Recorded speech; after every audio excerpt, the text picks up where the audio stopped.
નમસ્કાર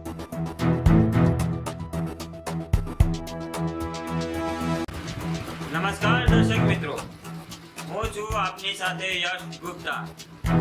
આપ જોઈ રહ્યા છો પ્રબોધ. વડોદરાના પેન્શનપુરા વિસ્તારમાં પૂરની અસરને કારણે સ્થાનિક રહીશો તંત્ર દ્વારા નિઝામપુરા પ્રાથમિક શાળામાં રહેવા માટે મૂકવામાં આવ્યા છે. આ વિસ્તારમાં અનુસૂચિત જાતિના લોકો પણ વસે છે. ભાજપ અનુજાતિ મોરચાના વડોદરા મહાનગર પ્રમુખ એડવોકેટ હર્ષદ પરમારે આજના દિવસે આ રહીશોની મુલાકાત લીધી અને તેમનો સંવેદનશીલતાથી સંપર્ક કર્યો. આ મુલાકાત દરમિયાન વોર્ડ પ્રમુખ નરેશભાઈ સોલંકી અને ભૂતપૂર્વ અનુજાતિ મોરચાના પ્રમુખ પણ તેમની ટીમ સાથે હાજર રહ્યા. તેઓએ પૂરમાં અસરગ્રસ્ત લોકોને સાંત્વના આપી અને તંત્ર દ્વારા આપવામાં આવેલી સહાય અંગે ચર્ચા કરી. સંપાદન નટવરભાઈ નટુભાઈ પરમાર, પ્રકોપ ન્યૂઝ, છોટાઉદેપુર, વડોદરા.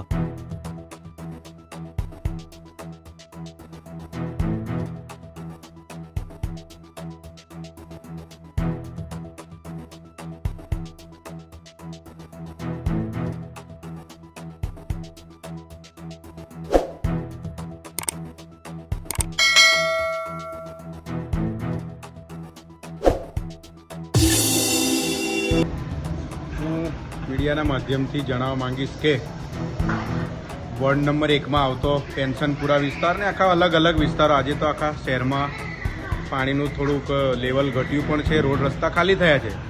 પણ જે પ્રકારે પાણીનું એકદમ કુદરતી આફત આવી તો એ પ્રમાણે પાર્ટી, પૂરી ભારતીય જનતા પાર્ટી, એના કાર્યકર્તાઓ, આગેવાનો, સૌ શહેરના અધ્યક્ષ હોય, ધારાસભ્ય હોય, મેયર હોય કે બધા જ કોર્પોરેટરો અને અમારા મોરચાના પ્રમુખ હર્ષદભાઈ, એમને પણ આખું શહેર લાગતું હોય છે એટલે એમને સ્વાભાવિક છે કે વિસ્તારમાં આવવું જોઈએ, એટલે એ પણ આજે આવ્યા હતા અને મારી સાથે મારા વોર્ડમાં ફર્યા. આ મહારાણી લક્ષ્મીબાઈ સ્કૂલ છે એમાં એમણે મુલાકાત લીધી અને મારા વિસ્તારના લોકો, જે કોઈ લોકો રોકાયા છે એમની સાથે મળી અને એમને પૂરેપૂરી કોઈ પણ જાતની જરૂર હોય તે પ્રમાણની વાત કરીને બધા સાથે એમને મદદ કરવાની વાત કરી. વોર્ડ નંબર 1 પ્રમુખ નરેશ સોલંકી.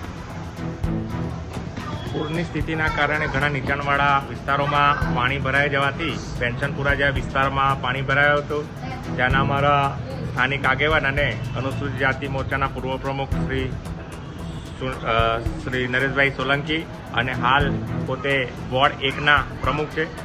તેઓને ખૂબ જ પોતાની સૂઝબૂઝ અને ખંતથી આ તમામને સલામત સ્થળે ખસવા માટેના પ્રયત્ન કર્યા અને સમગ્ર પૂર દરમિયાન પેન્શનપુરાના સ્થાનિક રહીશોને સલામત સ્થળે લાવીને તેઓને તમામ સુવિધા પણ અપાવી અને હાલ પણ તેઓ સતત ખડે પગે રહીને આ કાર્ય કરી રહ્યા છે. ખરેખર હું અનુસૂચિત જાતિ મોરચાના પ્રમુખ તરીકે અમારા પૂર્વ પ્રમુખ અને હાલના વોર્ડ પ્રમુખ એવા નરેશભાઈ સોલંકીને ખૂબ ખૂબ અભિનંદન પાઠવું છું કે તેઓની ઉત્કર્ષ સેવાથી ઘણા લોકોને આજે આ સુવિધા મળી રહી છે અને ખાસ કરીને તેઓ ખડે પગે અત્યારે પણ મારી ખુદ જ હાજરીમાં ઘણી જગ્યાએ તેઓ ફૂડ વિતરણ કરીને આવ્યા છે.